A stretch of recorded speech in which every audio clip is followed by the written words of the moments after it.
The Wise King and the Three Gifts of Life. Once upon a time in an ancient kingdom, there was a wise and just king named Raghunath. He was known for his intellect and understanding of human nature, much like the philosopher Chanakya. The people of his kingdom adored him because he was fair, disciplined, and always practiced what he preached. One day, a wandering sage visited the king's court. The sage, draped in simple clothes, walked up to the king and said, "O wise king, I have come to test your understanding of the true virtues that lead to a fulfilled life." The king, intrigued, nodded and asked, "What is it that you seek to test?" The sage smiled and replied, "I will give you 3 gifts, and you must choose which one you believe is the most valuable for a ruler like yourself." The first gift was a feast, a table filled with the finest delicacies, more food than one could ever eat in a single sitting. The sage said, "This is the gift of indulgence, enjoying all the pleasures of the world, including food, without any restraint." The second gift was a strong, healthy companion, a warrior who was virile and energetic.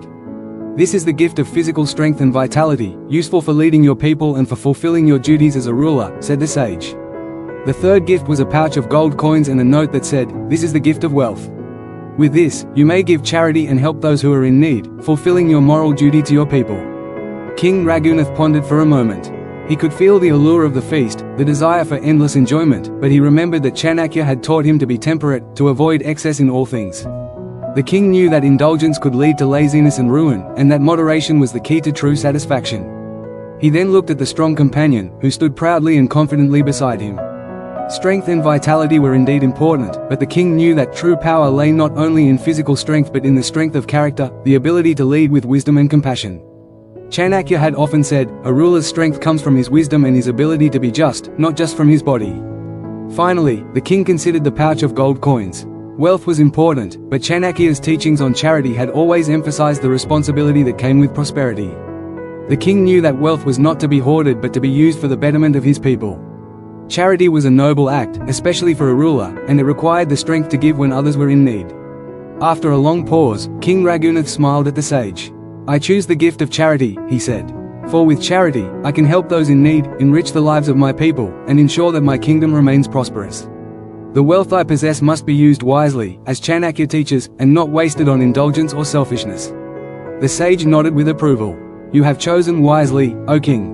For the fruits of no ordinary austerities are not found in self-indulgence, nor in mere strength, but in the ability to use one's prosperity for the welfare of others. A ruler who is charitable builds a lasting legacy, one that transcends time." And so, King Raghunath ruled justly, using his wealth to build schools, hospitals, and provide for the poor.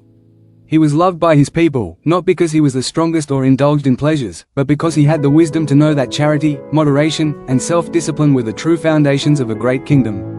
Moral of the story. This story reflects the Chanakya Niti's ideas about the 3 gifts mentioned in your quotes: self-control in indulgence, the ability to enjoy food in moderation and avoid excess, physical vitality in relationships, acting responsibly and with strength in personal and marital relationships, charity with prosperity, using wealth and success for the benefit of others, as a moral duty. The king's choice of charity over indulgence and strength emphasizes that the highest virtues come from using one's prosperity wisely, and that these are the fruits of true austerity and discipline. Thanks for watching. If you found this video insightful, don't forget to give it a like, share it with others who might benefit, and subscribe to the channel for more valuable content like this. Hit the bell icon so you never miss an update. See you in the next video.